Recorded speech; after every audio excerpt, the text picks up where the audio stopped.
Look at that baby. You folks keep watching Western State Sportsman. This is your man.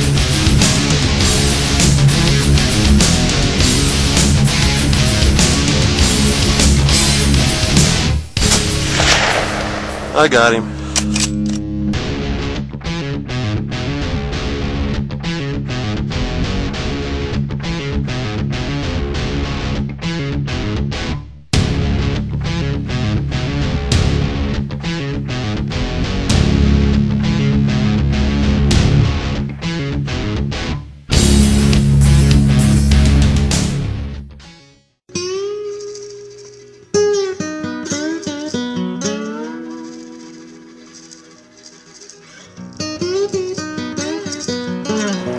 I'm Ken Baney with Dave Langston's Western State Sportsman. The question I want to bring to you today is, when do you start scouting? A lot of people I talk to start in July, August, early September. My personal view is scouting starts the day hunting season ends. So many things we can learn about the deer we're hunting. So we got to get out there and stay on them and try to figure out their patterns and how they change, but most importantly, the food sources that are full with protein. The things they go for in the winter when it's real cold and real deep snow, and they're there to find it. When you find that place, you'll have a great spot for a tree stand come the fall. So let's go see what we can find out. Winter, a time of beauty for us. A time for survival for deer and other creatures that roam the landscape. As the temperatures drop and constant precipitation falls, snow, sleet, and ice falling from the sky. All these elements make it difficult for wildlife to survive. Snow that's 2 foot deep, ice that's on the top of the snow keeping the deer from breaking through to the food that's on the ground below. What alternatives do the deer have when unable to get to the forest floor? Hopefully we'll be able to show you some of the food sources that can benefit you when fall comes. The winter brings us to whitetails on the constant pursuit of food.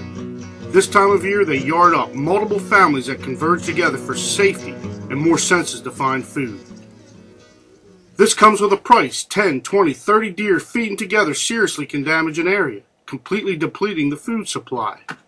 As you can see, we knew the deer were hitting this field with the trail cam my father had set up, a very useful tool in the pursuit of the elusive white-tailed deer. It's common knowledge deer make a direct path to agriculture or farmlands.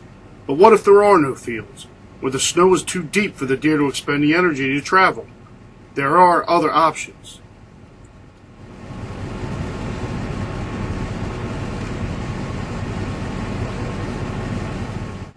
Hopefully, through this video, we'll be able to show you some other options that you will be able to use for your winter scouting.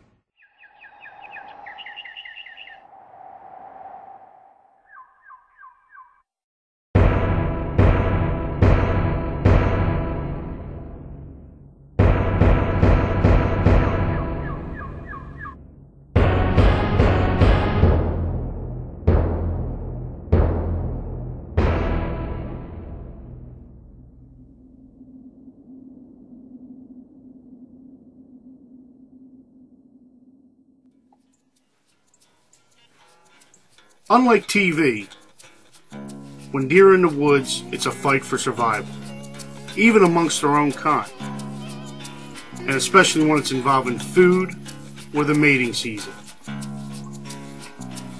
When you say the word wildlife, that is what deer are. Wild life. It's not a cartoon, it's not TV. What takes place in the woods happens every day, and it's the survival of the fittest, especially when it comes to food. They will do whatever it takes to make sure they get the food.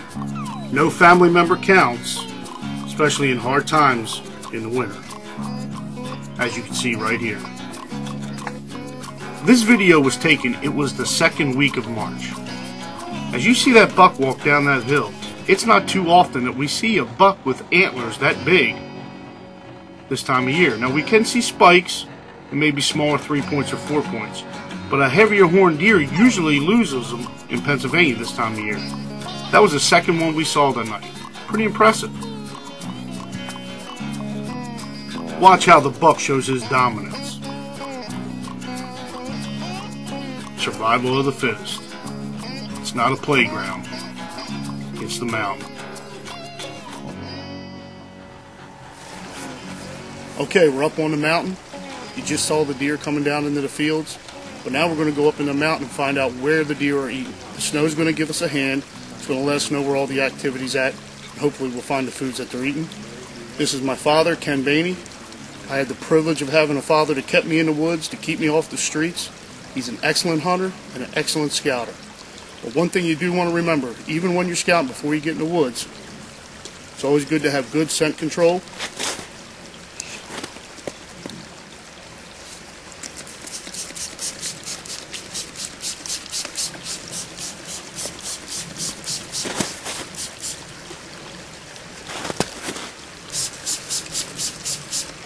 Even though we're disturbing the animals this late in the year, it's still good. So make sure you keep your scent down.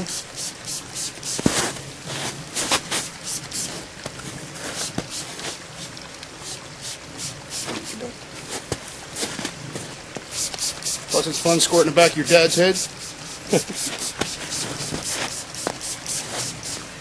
Alright, let's go see what we can find.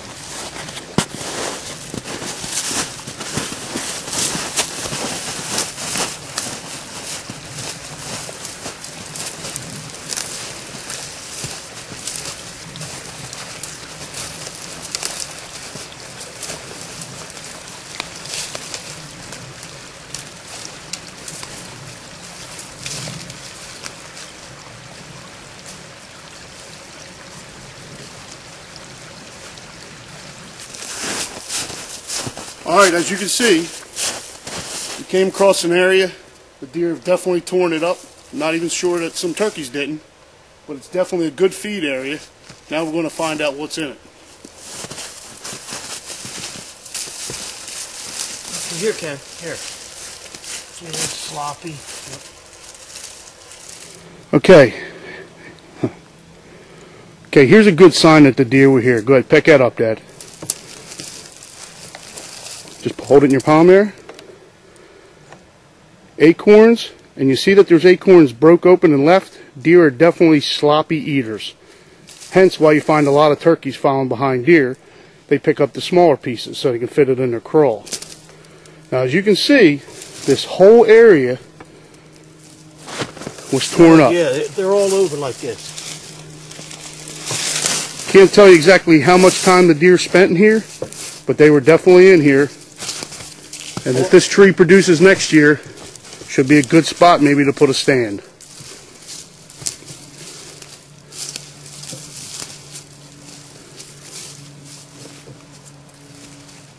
As you can see here, this was all timbered out.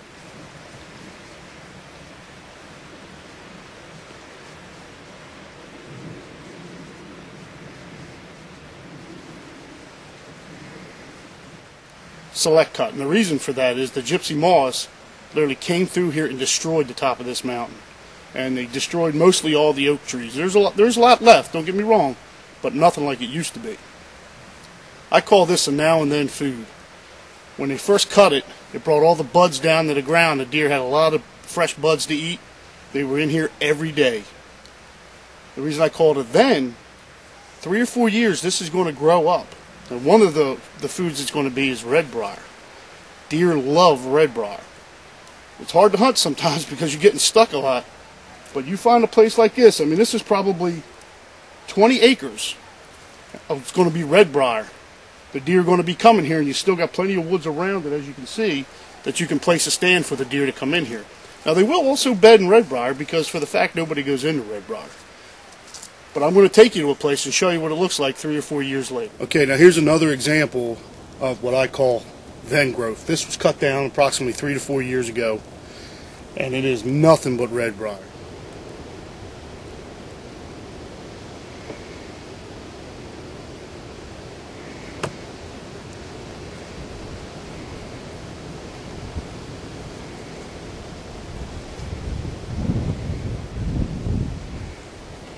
But this is loaded with deer. The deer love this stuff. They literally eat every end off of this. Every bud that was on it, they've eaten them off. I'll get a little closer look for you. But if you can get a tree stand on the outside of this, chances are you have a good shot of seeing some deer. But obviously you want to look for buck sign, scrapes, rubs, and stuff like that. But this is a good start. Somewhere to look, somewhere to get oriented with, especially if you don't even know where you're at. You're driving up the road, you see this, stop and check it out. As you can see, the deer came in here and just chewed the tops off them. And if you look around, you'll see the difference in length on the stickers. That red briar's been browsed on a lot of times by a lot of deer. And when the winters get heavy, they'll be in here. But once they start blooming in the spring and then into the fall, they'll still be in here. Okay, if you're not familiar with an area, an easier way for you to find a food source, especially in the wintertime, is to come to one of these access roads. These access roads tell a story. They're up on top of the mountain, like this one on my mountain runs the entire mountain. I live on the other side of the mountain. It has 3 or 4 good important things to it. Access for hunters, access for the Game Commission because they do plant, some fields around here. Gas mines are up here. Plus it's good for an ambulance to get in and get out if anybody gets hurt. But the snow tells a story. These deer don't go where they don't have to go. So if there's deer moving back and forth to this road, most likely they're going to a food source.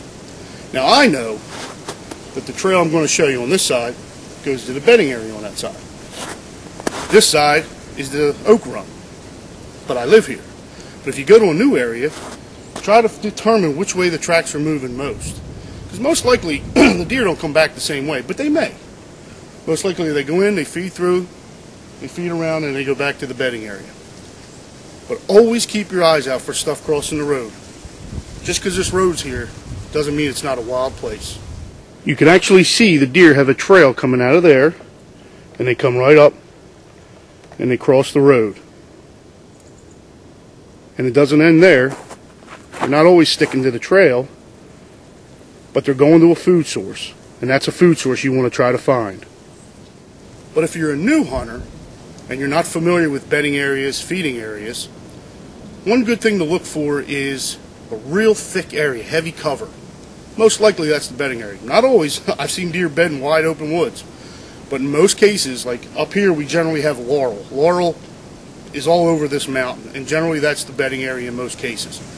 But, like I said, you can have the open area. Those deer might just be laying in the oak run to save energy, as long as they're not getting bothered. And from what I've seen, I haven't seen anybody else's tracks in these woods but mine and my father's, so most likely these deer are moving back and forth to food. But keep your eye out for that. That's another thing you can look for. Also, the winter allows you to find the sunny sides of the hill.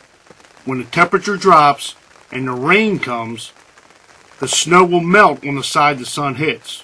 That will be a good place to put a stand. And if you notice, that was a quarter albino deer. Great to have on film.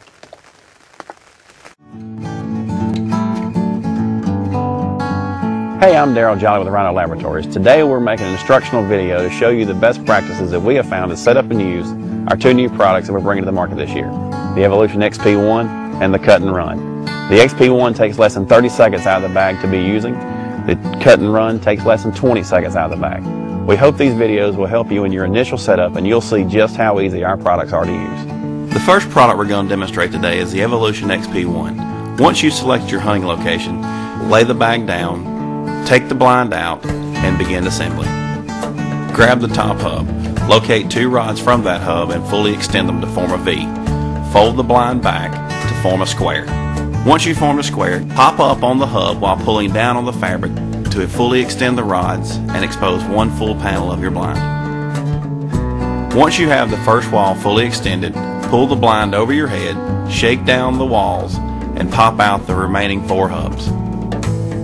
Now your Evolution XP1 ground blind is set up and ready to hunt. To take down the Evolution XP1, grab a rod on the roof hub and pull down. Pull in the left wall, right wall, and front wall and back out from under the blind. Collapse the back wall and fold the blind over in front of you. Place the blind back in the bag and you're ready to go.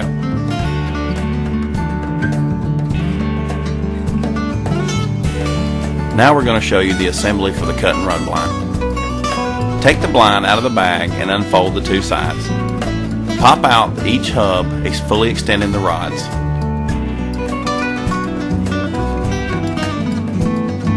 Adjust the 2 sides to meet your needs and set the windows accordingly. To take down the cut and run, simply pull in the two hubs, fold the blind on top of itself, and place it back in the bag.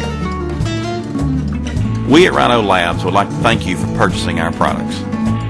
We encourage you to share your pictures and video of successful hunts using our products. You can submit these through our contact page on our website at rhino-labs.com. Thank you and good hunting.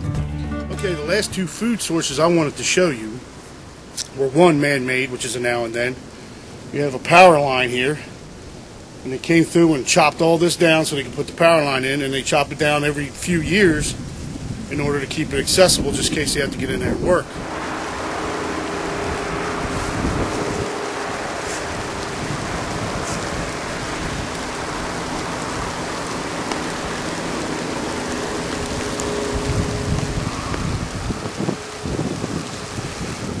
Well, what you see here, you have what we call scrub oaks. These ones get a little higher than the other ones I'm going to tell you about, but they produce very little acorns, which is very good for turkeys as well. But deer do bed in here. We've driven this out, and if you don't know what driving is, you try to push deer to the sitters that are waiting for the deer, and they get to shoot at them. If you're a good driver, you can get a shot too as well in a safe direction. But they'll only let it get so high, then they'll cut it down again, and then you'll get another regrowth, and then you'll get some red briar in the mix of it. Good food supply. Now, I'm right next to a highway right now. I'm not saying you're going to shoot a deer here, but I would look for something a little more secluded. Right outside the same scrub oaks, you see a scrape. You're going to see a buck rub right after I show you this scrape that's in here. There's his licking stick hanging down right there. That's where he puts his orbital scent. I'll tell you, nothing like now and then food sources. Along with the scrape and the buck rub, you can also see some bear feces. Definitely a good sign that this is a good food source on the mountain. The other place I was going to show you is where we had a big fire, 200-300 acres. And now we have 200-300 acres of scrub oaks. And I'll tell you what, trying to walk through that is nearly impossible. But the deer get in it, and they can stay in it if they want to. But it's a really good food source. There's plenty of woods around it, so deer from other areas on top of the mountain are going to be coming to that food source, especially late in the season. So it's an area you might want to check for a stand later in the season as well. Other than food, there's other benefits to coming out in the wintertime. I hunted this the last day of hunting season, and I can tell you right now, this buck rub was not here. It gives me excitement knowing there's still a buck in the area. Whether it's the one I was hunting, I don't know. The trail cams will tell me that later this fall. But it still lets me know there's a buck in the area, as long as the winter didn't get to him. Well, I hope you enjoyed this, and one last thing I'd like to leave you with. When you're in the woods, treat it like the wild. Make sure you keep yourself protected, because you never know what you're going to see. Well, thanks for watching. Thanks to WesternStateSportsman.com with Dave Langston. Hopefully I'll see you in the woods.